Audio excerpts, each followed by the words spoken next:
ओम शांति। आपका प्रश्न है कि आज मुरली में आया कि घर बैठकर पुरुषार्थ करे कर्मातीत अवस्था को प्राप्त करने तो हो सकता है मुक्ति में जाए, लेकिन जीवन मुक्ति में जा न सके, ये समझना है। उत्तर है, ये जो कहा है वो उन लोगों के लिए है जो आके ज्ञान सुनते हैं या प्रदर्शनी में आते हैं और फिर कहते हैं कि हम तो ब्रह्मा को नहीं मानते, शिव को मानते हैं, और फिर भक्ति कर वो पुरुषार्थ करना का प्रयत्न करते हैं कर्मातीत बनने का, जो आज दुनिया में सब कर रहे हैं। भक्ति में साधु संत या अच्छे भक्त भी यही कर रहे हैं कि ब्रह्मांड में लीन होना है। तो इसके लिए कहते हैं बाबा कि हाँ, आपने ये सुना लेकिन समझे नहीं, और फिर घर बैठे कर्मातीत माना कर्म से अतीत होने का पुरुषार्थ करेंगे तो जीवन मुक्ति माना स्वर्ग में नहीं आ सकेंगे, लेकिन मुक्ति में जरूर जाएंगे, क्योंकि वो मुक्ति के लिए ही करते हैं। क्योंकि शिव निराकार है, तो निराकार को साथ जाने के लिए सब पुरुषार्थ करेंगे।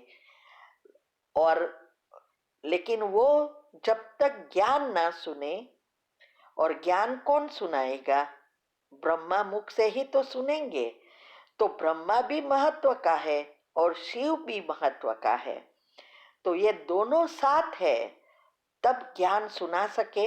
और हम जब ज्ञान को ग्रहण करें तब स्वर्ग में आने के लायक बन सकते हैं।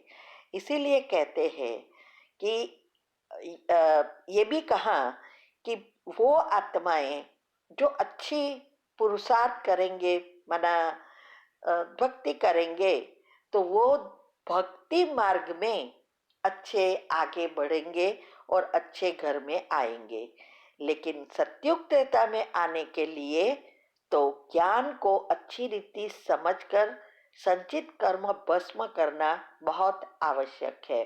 इसीलिए आप अगर सारी मुरली समझेंगे तो ये बात समझ में आ सकेंगी, क्योंकि वो लाइन एक आपने सुनी, लेकिन आसपास ऊपर नीचे क्या लिखा है वो भी बहुत महत्व का है, क्योंकि एक बात दूसरे से जुड़ी हुई है।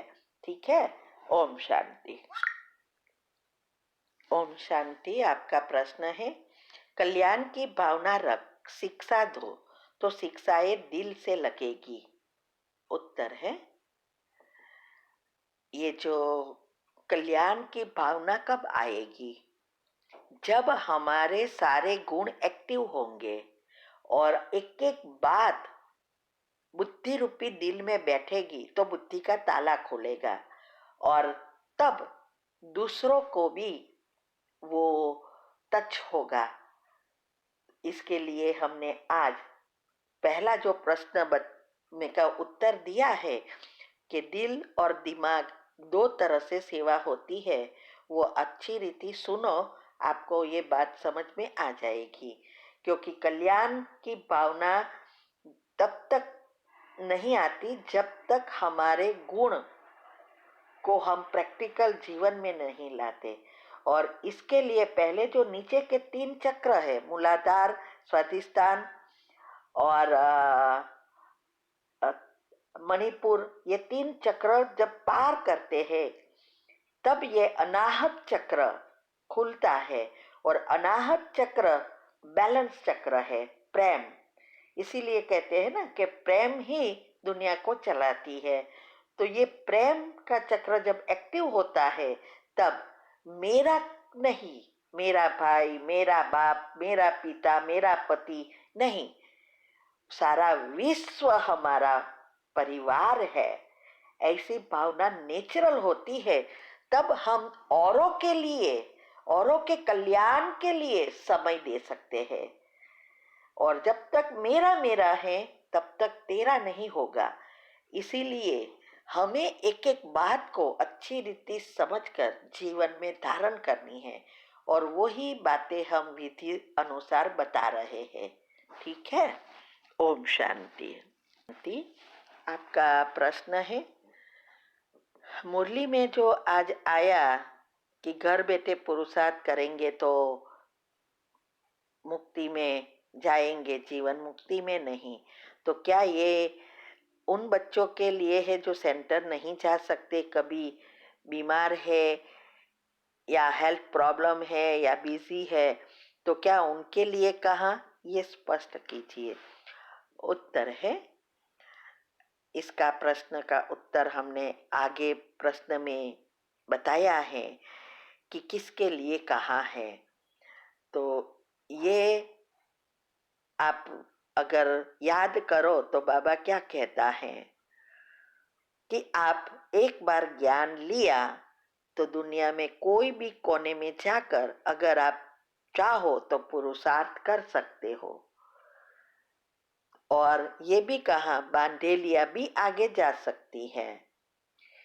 तो ये अगर ये प्रश्न के उत्तर को अगर आप अच्छी रीति समझेंगे तो पता चलेगा कि ये उन लोगों के लिए है जो ज्ञान में नहीं आते हैं, लेकिन जो ज्ञान में आए हैं और पुरुषार्थ करते हैं, हेल्थ प्रॉब्लम की वजह से नहीं जा सकते, लेकिन घर बैठे अगर अच्छा पुरुषार्थ कर सकते हैं तो वो भी नंबर 1 में आ सकते हैं।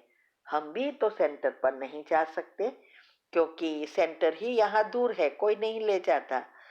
जब इंडिया आते हैं तो जाते हैं, बाकी यहाँ अमेरिका में तो वैसे भी एक वीक में एक ही बार सेंटर खुलता है, वो भी सेंटर अलग और घर कहाँ दूर होता है।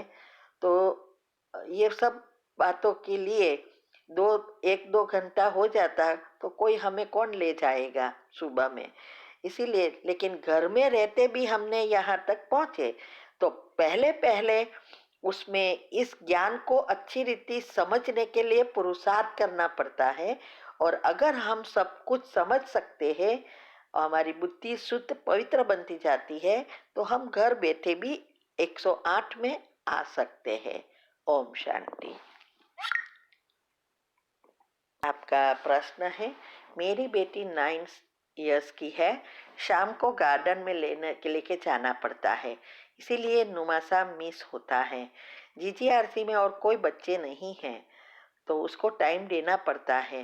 नुमासा मेरा मिस भी हो जाता है, इसीलिए मुझे मन में दुख भी होता है।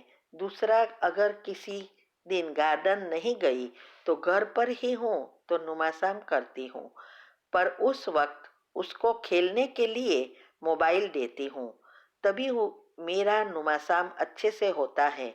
तो क्या ये सही है या गलत? उत्तर है, देखो, हमारी परिवार है तो परिवार का भी ध्यान रखना है, बच्चों का भी ध्यान रखना है और पुरुषार्थ भी करना है और हर जगह पर युक्तियां निकालनी है। तो बच्ची को समय भी देना पड़ता है। तो आप युक्ति निकाल सकते हैं कि जब आप वॉक करने जाते हैं तो कोई सामान ले लो, तो एटलीस्ट कर्मयोगी तो बन सकेंगे ना, वो कर्म में भी आएगा। और उसके बदले जो भी टाइम आपको एडजस्ट हो सके उस टाइम पर एक्स्ट्रा योग कर लो, क्योंकि ये नुमासाम और अमृत वेला हमें पुरुषार्थ में बहुत मदद करता है।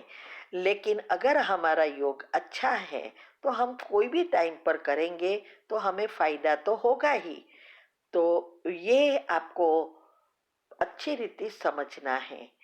दूसरा, आपने कहा कि आपके मन में दुख होता है, ये स्टॉप करो।